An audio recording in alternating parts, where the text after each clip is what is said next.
চাঁদপুরের ভিতরে এখন বর্তমানে সবচেয়ে জনপ্রিয় জায়গা হলো রণকোয়াল। এই রণকোয়ালে বর্ষাকালে এত সুন্দর ঢেউ আসবে, একদম কক্সবাজারে ফিল এনে দিবে আপনাকে। চাঁদপুরের মানুষদেরকে বলতেছি, আপনারা ঘরে বসে না থেকে এখনই রণকোয়াল চলে যান মানসিক শান্তি পেতে। রণকোয়াল যাওয়ার জন্য আমি প্রথমে পুরান বাজার ব্রিজ থেকে লোয়ার পোল যাওয়ার জন্য 10 টাকা করে জনপ্রতি গাড়িতে উঠে পড়ি। পুরান বাজার থেকে লোয়ার পোল গেলেই প্রথমে ভালো হবে, তারপর লোয়ার পোল থেকে রিক্সাতে উঠবেন 10 টাকা করে। আমরা 3 জন গিয়েছিলাম 30 টাকা। আমার কিন্তু রিক্সায় চড়তে অনেক ভালো লাগে, এই রাস্তাটা অনেক ভাঙাচুরা ছিল। দূর থেকে কিন্তু রণকোয়াল দেখা যাচ্ছে, আর বেশিক্ষণ নেই আমরা রণকোয়াল চলে এসেছি। সাথে সাথে এত সুন্দর একটা বাতাস লাগছিল, কি আর বলবো। এখানে আসলে আপনি মানসিক শান্তি পাবেন, এত সুন্দর সাগরের ঢেউ একদম কক্সবাজারে ফিল এনে দিবে আপনাকে।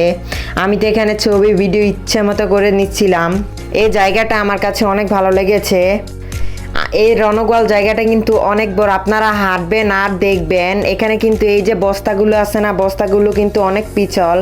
আমরা 2-3 বার পইরেও গেছি, ওইটার ভিডিও করতে পারি নাই। এখানে আমি খালি পায়ে একটু পানিতে পাটা ভিজাইতেছিলাম আর বলতেছিলাম যে তোরা পড়লে কিন্তু তোদের হসপিটাল পাঠানো লাগবে অ্যাম্বুলেন্স দিয়া। এখানে আমি অনেক দুষ্টামি করতেছিলাম আর আমার জোতা হাতে, কারণ একবার পিছল খেয়ে পড়লে মাজা ভাঙন ছাড়া আর উপায় নাই। যেই বড় রড আছে এটার ঘাই খেলে তো আমি মরেই যাবো একবারে। এখানে অনেক সুন্দর বাতাস হইতেছিল, সবাই ছবি ভিডিও তুলতেছিল আর কি। একদম কক্সবাজারের মতনই ঢেউটা আসবো, জোয়ারের সময় তো আরও বেশি। বিকালে গেলে সবচেয়ে ভালো হয়, কারণ ওই সময় জোয়ারটা বেশি থাকে আর পানির ঢেউটা অনেক সুন্দরভাবে আসে। আমি এখানে পাউটা ভিজাইতেছিলাম, অনেক ঠান্ডা লাগতেছিল, পানিগুলো অনেক ঠান্ডা।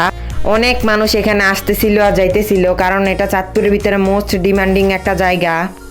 ছবি ভিডিও, শর্ট ভিডিও, রিলস করার জন্য একটা বেস্ট জায়গা হতে পারে এই রণকোয়াল। রণকোয়াল জায়গাটা আসলেই অনেক সুন্দর, কিন্তু আপনি যদি এন্টারটেনমেন্ট না নিতে চান কিন্তু মানসিক শান্তি পেতে চান, তাহলে কিন্তু রণকোয়াল জায়গাটা আপনার জন্য বেস্ট। এখানে কি সুন্দর বাতাস আসতেছিল, নদীর ঢেউ, আমরা সবাই ছবি ভিডিও করে তুলতেছিলাম আর কি। ভিডিওটা আর লং করব না, আজকের জন্য এতটুকুই। সবাই ভালো থাকবেন, সুস্থ থাকবেন, আল্লাহ হাফেজ।